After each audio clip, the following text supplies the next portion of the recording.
आरक्षण अयोग्य के सर पर ताज धर जाता है और एक योग्य मनुष्य भूखा प्यासा सड़क पर मर जाता है। गुणविहीन शासक हो तो अनुशासन कैसे होगा? गुणविहीन शासक हो तो अनुशासन कैसे होगा? सिंगों के बेटों पर भेड़ों का शासन कैसे होगा? सिंगों के बेटों पर भेड़ों का शासन कैसे होगा? नमस्कार, मैं आकांक्षा मिश्रा श्री शंकराचार्य टेक्निकल कैंपस छत्तीसगढ़ से जातिगत आरक्षण के विषय में अपना मत रखना चाहूंगी। शोषित, पतित, दलित के उत्थान हेतु 1932 में गांधी जी और डॉक्टर भीमराव अंबेडकर जी के बीच हुई संधि के परिणाम स्वरूप आरक्षण अस्तित्व में आया, जो दलितों को ब्राह्मणवाद के मजबूत चंगुल से आजाद कराने, उन्हें उनका अस्तित्व दिलाने के लिए एक सराहनीय प्रयास था। परंतु ये प्रश्न मैं सभा के समक्ष रखना चाहूंगी, क्या गरीब सिर्फ दलित है, सामान्य वर्ग नहीं?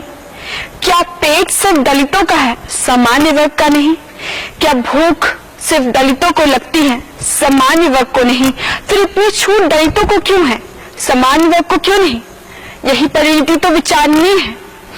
जब आरक्षण 10 वर्ष के लिए लागू हुआ था ताकि दलित अपने पैर भारतीय सरजमी पर मजबूती से जमा सके, परंतु आज की तस्वीर तो कुछ और ही बयां करती है। दलितों ने इस कदर इस जमीन पर पैर जमा लिए हैं कि सामान्य वर्ग के पैरों तले जमीन हिल गई है।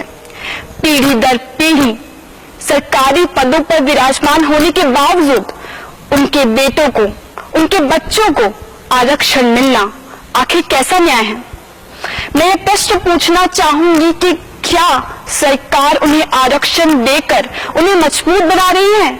नहीं, वो उन्हें कमजोर और विकलांग बना रही है।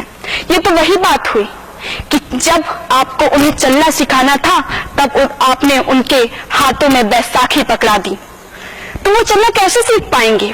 आरक्षण को बरकरार रखना राजनीतिक रोटियां सेकने के अलावा मुझे और कुछ नजर नहीं आता। एक नई पहल, एक नई सोच, एक नए कदम की आवश्यकता है ताकि आरक्षण जातिगत नहीं, आर्थिक तौर पर किया जाए। उन्हीं को आरक्षण का लाभ मिले जिन्हें वाकई में इसकी आवश्यकता है। एक डिजर्व इंडिया बनाने की आवश्यकता है, ना कि रिजर्व, जिससे हमें भी गर्व होगा कि वी आर डिजर्व इंडिया। जय हिंद, जय भारत, जय छत्तीसगढ़।